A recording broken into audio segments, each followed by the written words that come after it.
పింగళి గారికి ప్రతి దానిలో నుంచి ఒక హాస్యం తీసుకోవడం, హాస్యంతో వేదాంతం చెప్పడం, అంటే మనకి వేదాంతంలా కనపడదు, హాస్యంలా కనిపిస్తూ ఉంటుంది. ఇది ఆయన మాటల్ని బాగా దగ్గరగా పరిశీలిస్తే అర్థమవుతుంది. గుణసుందరి కథలో దైవాధీనం అనే అతనికి, అంటే అష్టావక్రుడు పూర్తి అన్ని వంకరలో ఉన్న అతనికి ఆ మహారాజు గారు తన మూడో కూతురు గుణసుందరి మీద కోపంతో అన్ని అవకరాలు ఉన్న వాడిని ఇచ్చి వెతికి మరీ పెళ్లి చేస్తారు.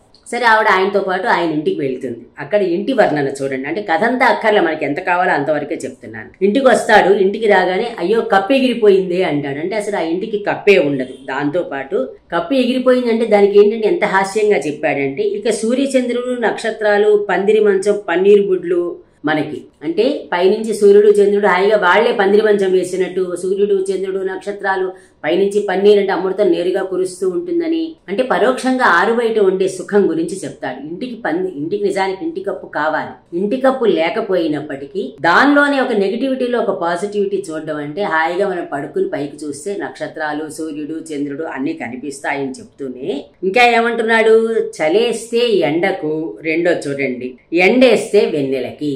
మనం చలి వేసినప్పుడు ఏం చేస్తాం, సాధారణంగా బయటికి వెడతాం ఎండ కోసం అని, ఆ చలి నుంచి తట్టుకోలేక.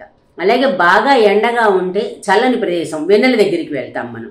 ఇక్కడ అవసరం లేదంటున్నాడు, హాయిగా మన ఇల్లే మనకి రెండు వచ్చేస్తాయి, చలేస్తే ఎండకి, ఎండేస్తే వెన్నెలకిను. అంటే ఒక వేదాంతాన్ని, అంటే ఎలా ఉన్నా కష్టాలని తట్టుకోవాలి, ఆ కష్టాల్లో ఆనందం చూడాలి అనేది హాస్యంలో నుంచే చెప్పారు తప్పించి దానికి పెద్ద ఇమోషనల్ గా సీరియస్ డైలాగ్స్ పెట్టించలేదు. ఏముంది, హాయిగా పందిరి ఎగిరిపోయింది, సూర్యుడు చంద్రుడు నక్షత్రాలు మన ఇంట్లోనే ఉన్నారు. ఎండగా ఉంటే మనం హాయిగా చలి కోసం బయటికి వెళ్ళక్కర్లేదు, చలేస్తే వెన్నెల కోసం బయటికి వెళ్ళక్కర్లేదు, అన్నీ మన ఇంట్లోనే ఉన్నాయి, హ్యాపీగా ఉందాం అని చెప్పి ఒక వేదాంతాన్ని హాస్యంతో, జీవన సత్యాన్ని హాస్యంగాను చెప్పిన మహానుభావులు పింగళి గారు.